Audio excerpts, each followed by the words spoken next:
Like, I could say what I want to say, but I think what I do speaks the most. So, like, I'm a fan of lead by example. When I was like, all right, if I can get my best friends to be really impressed, if I can get the people that I actually invite to the studio to think like, oh, this is crazy. When that happened, everything changed for me. Here's an opportunity to go outside of my normal comfort zone. I know what I'm good for doing. I kind of want to let it affect me, to inspire me to do something different. You can still be a legend. Don't matter how old you are. Don't compete with Lil Uzi Vert or some random rapper or some people that you don't even know. Don't compete with some people that you see on Instagram that you're never gonna meet in your life and you don't even listen to their music or care, but they just happen to be the same age as you and they're getting it, so you should be getting it. I guarantee a lot of people that you guys love, a lot of people that you truly think are your favorite artists, it took them till they were much older than you to start figuring out what they really want to do with this. They kind of messed my hairline up, but I'm gonna let them live, man. A lot of the records I sample, the moment might just happen for 5 seconds, right? And the whole song could be not even an enjoyable song. Yep. It just might be a 2-bar moment or an intro or an outro. Even some of my favorite beats before, I never realized how intricate they were because I was a fan of the song. I remember hearing some Exile beats from the Blue and Exile album later, like, damn, that's crazy. Like his detail and how he programmed the shit, it was real. It was amazing. But it was like some of it I didn't hear till I heard the instrumental later, so I get it, you know? Those are the details you gotta do to make something have character and be unique. The number one thing for me I notice with people's beats is the lack of like drum drops and like little extra moments, because people always have like a section with no drums, a section with drums, some of those drums, no hi-hats for a section.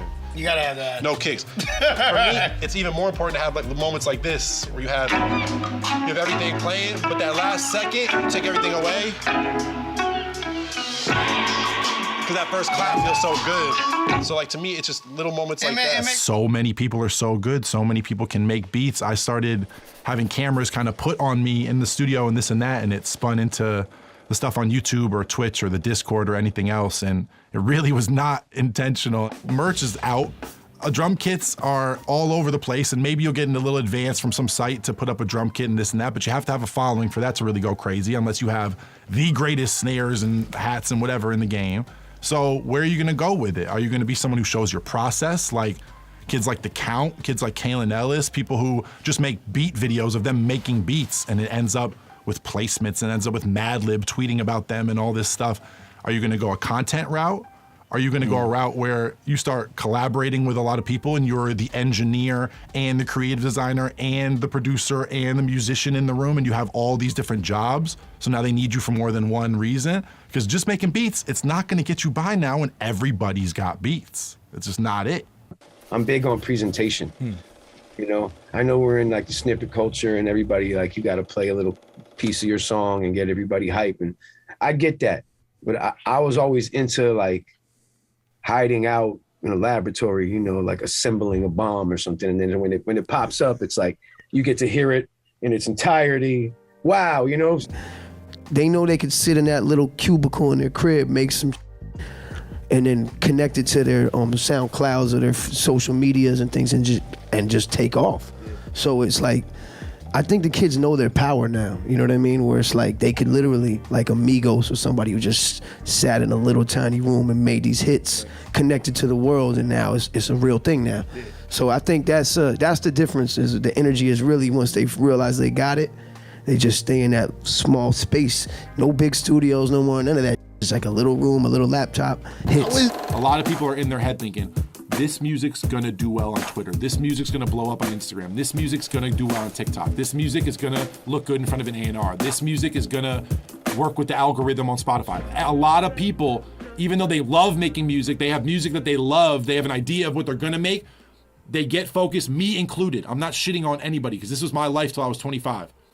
You focus on what's gonna work, what's gonna make me money. What are these people saying is hot right now? What is this app or this website or whatever, this part of the internet? You start focusing on all these different factors because you're trying to pay rent. Like one producer working with one artist, it's kind of like a cheat code. Madlib's production is so dense and it has so much personality.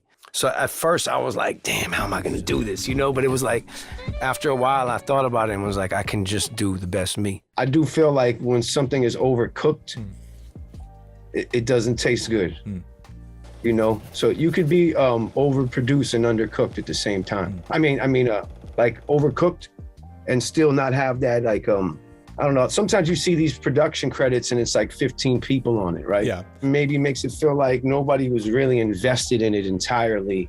So I know the value of collaborating and I think it's dope, but I do think, you know, don't overcook the shit. You know what I'm saying? Yeah, that's why I like making albums, because you can take a lot of like simple things and the way you glue them together can make one great, interesting listen. Once I was 25 or 26, I decided I'm gonna make music to me that I love. I'm only making music if I play it for my friends or I play it for the people around me who I really trust and they love it. Because it used to be like the people around me who I know in real life, they never f with my shit, but I was always aiming for the internet. How does that make sense? How are you trying to get the internet to f with your shit, but you can't get your friends to f with your shit? When I made the rule the opposite, if I can get my best friends to be really impressed, if I can get the people that I actually invite to the studio to think like, oh, this is crazy, then when that happened, everything changed for me. So at this point, we got keys, we got a bass line. Right. We got a synth layer that'll come in a little later, make it interesting. Solid. And we have seagulls for no reason. I do the seagulls for the same reason I put that little lead you did in that filter. It's like, I want things to just feel less stock. Even if it's just a piano and just a bass, if you put a playground, I'm talking about like minus a million decibels, like so low in volume that you can barely hear it. It just gives all the simple stuff a feel. And it kind of like, when you play the beat in a room where someone just played a beat before that, and it's just a piano and a bass sound, and mine's a piano, bass sound, and like this little bit of ambiance. I get that. Especially for artists, I feel, I don't know, I don't really write like that except for with people, but I feel like as soon as that comes on, gives you a little something extra to go off for a more nostalgic, especially with simple stuff. Like even if I do a beat that's big 808s in one sound, if I just got that rustling underneath it, all the simple stuff feels intentional. Everything has a vibe on purpose. He's trying to set this scene. Once I get the beat going, then I'll just, whatever's here, I'll make it all work. But it's like all different textures, so when you blend them all, it shouldn't be easily dissectable with your ear. You gotta be crafty with how you EQ and compress and mix beats with the MP in order to make it sound like a real soup. Whenever I make beats, the easiest way for me to think about how everything's gonna feel is the bass line. So I usually do a bass line and then I'll do an 808 second so I can kind of like feel out what I want those notes to be without having like the kick. But how you pick the pattern? You gotta go first instinct. I say this to rappers all the time who are like, man, but I wanna sit here and write this for 8 hours. I'm like, what you write for 8 hours is gonna be 15% better than that first instinct. You think it's such a high level, the first thing you say is gonna have this innocence to it. You know what I mean? Like, if you're doing a mixtape and things of that nature, or you're putting out something free, you pretty much don't have to worry about what you're sampling. A person like me is like, I don't really give a shit, because I feel like once you get it out to the world, it's gonna live forever. So go do your thing, because if they're coming at you, that means you're doing something right. They only come at you when there's money involved. Even for me, if I'm working with a big artist and I know it's gonna reach, or it's, I'm a little more careful than usual. But it's an art, and you know you got to do what's inside you. So it's really not the sample; it's what you do to it, anyways. Well, no, I could never keep up with him, but I say it like it's a sparring partner. Oh no, will just send me beats or come to my crib with 30 new ones, 40 new ones, and I'm just like, you, man. What am I supposed to do here? You know, I'll hit you tomorrow. Try to compete. But that's how all of us, we compete with each other. It's like a little circle. There's a lot of people like that. I was able to work last year on the Grand Theft Auto 5 score. So it was like a crazy experience because I couldn't use samples. So it was like, it kind of opened my eyes to things that you could do. It gave me a formula to build on the future. Almost like, you know, DJ Khalil. I don't know it can work. No one knows it's gonna work. That's why you gotta just make the shit that you love. That way you can stand behind it because you got some skin in the game, because you really feel something about it, whether it does well or not. And when you get there, 9 times out of 10, that's when it goes. Care about the craft. You know, that's still at the core of this shit. So all the best guys are that.